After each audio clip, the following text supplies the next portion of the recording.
What up everyone, and firstly I wanna stop you for a second and have you look at the title of this video again. There is a reason the word soul is written in capital letters. Welcome to the only guide out there that's gonna specifically help you improve from heavy as a SoloQer. I've seen multiple how to play heavy as a solo guides on YouTube, but something you'll notice in the clips those other YouTubers use is they never actually SoloQ, so they don't even understand the pain. And I really don't mean to discredit any of these people's advice, just because they decided to play the game properly in a coordinated team. In fact, some of them are truly phenomenal players. But today I want to teach you everything that's missing from all their guides, in the context of actually playing as a solo heavy from an actual solo player. And don't get the impression that this video won't help you if you have a pre-made team either, in that case even better.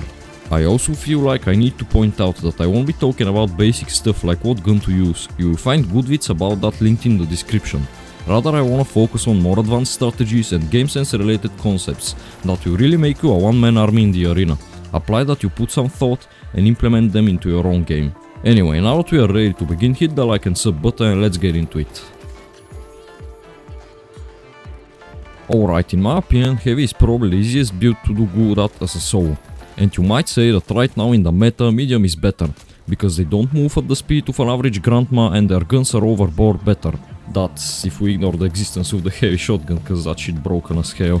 Anyway, in addition, with the recent red canister changes in patch 1.8.0, heavies have been directly nerfed once again. All in all though, I still think heavy has a few huge advantages, especially for SoloQ. See, where heavy shines the most is in that it's really easy to carry and have moments of huge impact on the game with it. Stuff like ICBM/nukes, while massively nerfed, still allow you to deal huge amounts of damage, with relatively low risk if performed right. I'll get to that later. And the mesh shield increases your survivability up to 11. Just that fact makes heavy so good for SoloQ, because you don't have to excessively think just to stay alive.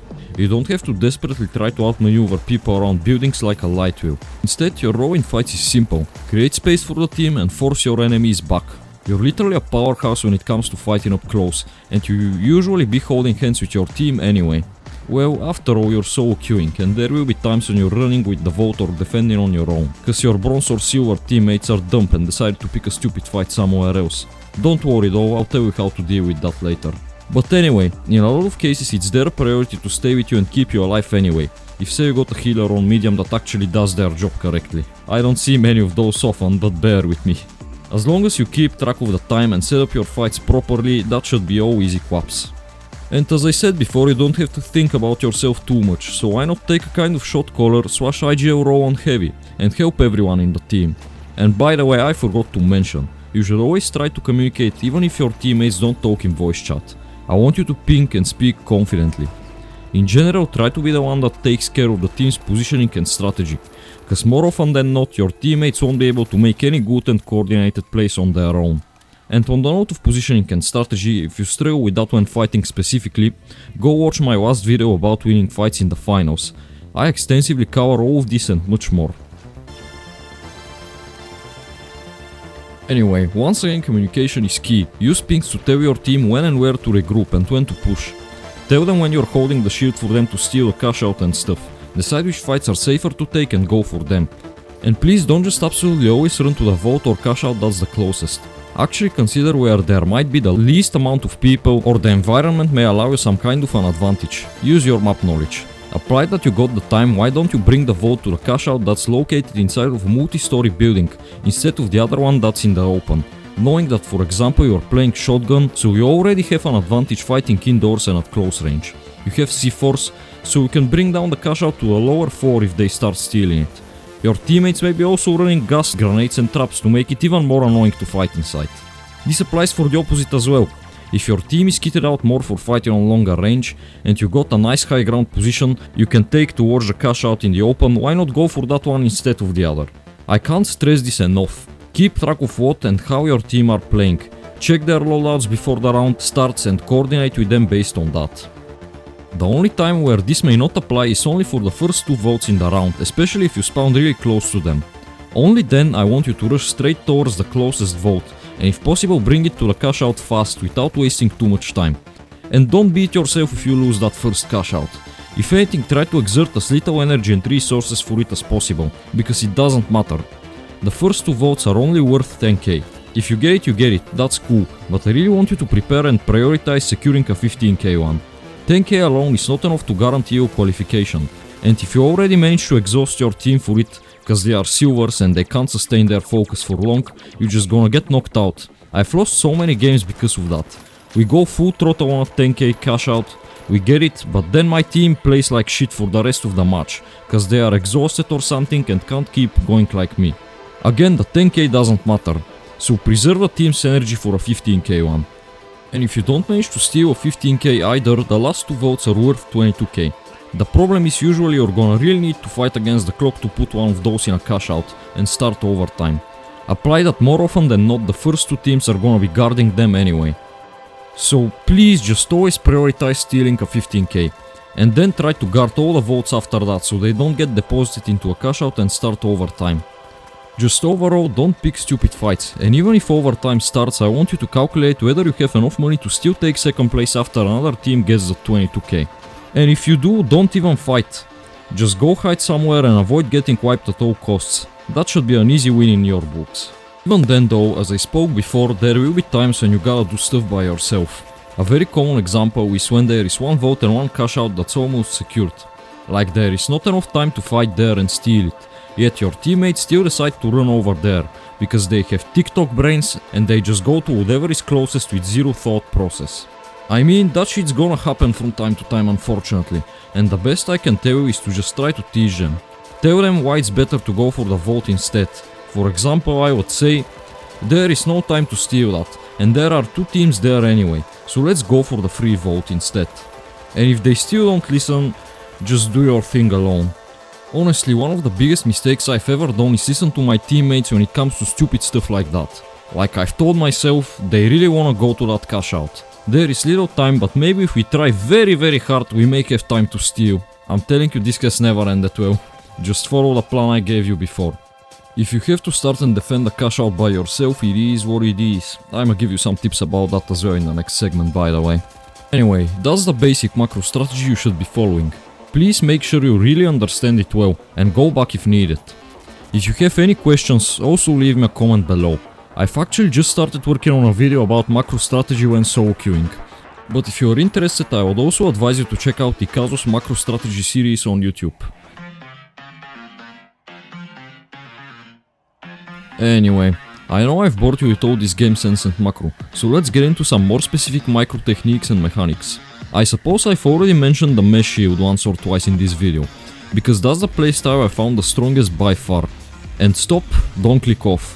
I'm not talking about just holding the shield and letting your teammates do the work, although that has a place and time as well when you are low HP for example. I wanna teach you how to actually use the shield aggressively. Firstly, and this is something I don't see nearly enough people taking advantage of. Did you know that the mesh shield doesn't actually interrupt your movement as much as you think? You can actually slide with the shield, you can melee while holding it, and you can also bunny hop with it. Well, actually, I only did this once accidentally and never managed to replicate it since. What I do like to do though, is just put in these little hops while holding it. I found that they are especially convenient when moving backwards. Doesn't make an absolutely huge difference, but it makes you just a little bit faster for when you really need it. Anyway, now let me tell you something super broken. The heavy shotgun is already as overpowered as it is, but did you know that you can actually sort of cancel its mini reload animation that happens every 4 rounds by pulling up your shield? Well, it doesn't actually cancel it, cause the reload happens behind your shield and you can even hear it, but it makes it possible to avoid taking damage for the seconds while this is happening. This literally makes the shoddy shield combo the perfect match. Wow, a lot of times I pick the Lewis gun cause I like having a bit more range. If it's the final round or depending on the map, I will actually go for the shotgun and abuse this combo. I've absolutely destroyed so many people that way. Seriously, it takes very little practice and I'm surprised I haven't seen anyone else do it. Also, speaking of not taking damage, don't be afraid to just pull out the shield if you see an enemy heavy take out their RPG or throw a nuke at you for example. I've won hundreds of fights like this, because I make people just blow themselves up, and it's always super funny. Anyway, on the topic of nukes, with the recent nerf they take a tiny bit more skill to use now. If you're gonna specifically use a red canister, you need to aim it a bit up, cause now they fall down from the added weight of the C-force. This makes them a lot more difficult to land and way less consistent. So if anything, I won't recommend just holding one and running through the map in the open right now. That shit is so easy to counter plus a lot harder to get any range out of. Literally, if you see anyone running around with a nuke, just shoot them with your RPG. It's gonna blow all their shit up in their face and they're gonna die from their own cringe. There is no better feeling than that, I swear. Still though, if anything, nukes are still good, but very situational now. I would say if you got a fight happening close to you and you see a barrel nearby, just throw one at them. That shit's literally free kills, just be careful to not get punished for it. Anyway, we talked enough about the mesh shield specialization playstyle, but if you're still not convinced, I wanna say a couple of words about the charge and slam and ghoul gun too. If I have to be completely honest, I would only pick those up if there is a second heavy on the team with a shield. The shield just makes everything so forgiving, although I truly believe that charge and slam is underrated as shit. And if you really wanna take the ghoul gun route, there is a very good video by Ikazu about that. Anyway, let me also give you a couple of tips specifically about defending the cash out now. Something I like to do every time is stick C4s on it. Even better if you got the time to set it up and put like a fire or gas canister or mines around it as well.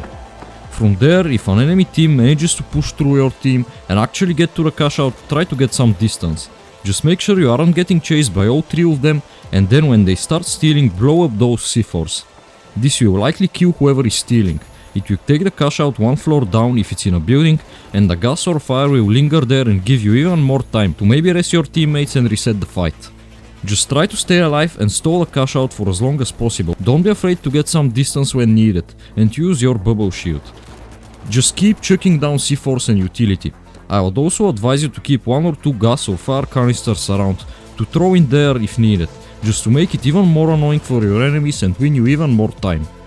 I've actually talked about similar stuff in my general fighting guide as well, so again, give it a watch if interested. And on that note, that's kinda everything you need to win games as a solo heavy, and I hope this will really help make SoloQ a lot easier for you. Still though, there are times when, even with all this knowledge, the experience you still feel unrewarding, miserable and frustrating. After all, you're literally playing the game on hard mode. I wanna take a moment to sympathize with all other SoloQers out there. As large as heavy, or for that matter any build's potential is, you are in this on your own. This challenge isn't for people who have weak nerves or struggle with patience. As good of a player as you are, the enemies will always be in 3 stacks and have maximum coordination. Especially when you get to the higher ranks, and your teammates are often gonna be trash and you literally need to babysit them, on top of worrying about all the other teams in the lobby. Playing a 1v11 is not easy. If you really follow the tips in this guide though, you will always have a peace of mind, and I hope this will help you win a lot more matches. Just stay confident. If anything, my biggest tip for a SoloQer is stop looking at your FP and rank altogether. It means nothing. Just be patient and focus on actually improving as a player. Learn from all your mistakes and trust the process. Keep your head up. You are probably so much better than your rank may say anyway, just because you've come here all by yourself. Nobody carried your ass. You are the one carrying. I hope I managed to give you some motivation. Now apply all the tips you learned and go slay in your next ranked match. And if you're still watching, I just want to thank you so much for sticking so far.